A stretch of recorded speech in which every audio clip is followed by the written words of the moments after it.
Crude inventories built by 100,000 barrels in the latest week. Here to talk to me about that and nat gas is Peter Amandio. Peter, thanks so much for being here. First, why do you think we saw a slight build, almost flat in crude?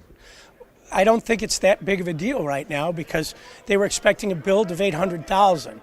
It's not an awful lot. For it to be a build of 100,000, it's within the spectrum of things. But I think the way I'm really looking at the market right now is on a technical basis, because on a weekly chart up around 103.5, should we go through those levels, we should test up to 105, and it could be off to the races again in crude. Now, as far as product prices go, the heating oil crack and the gasoline crack are both near short-term lows, which is telling me that if we do go higher, crude will probably lead the way without the cracks moving out much from here. Natural gas March contract expires today. What are you seeing in the trade right now?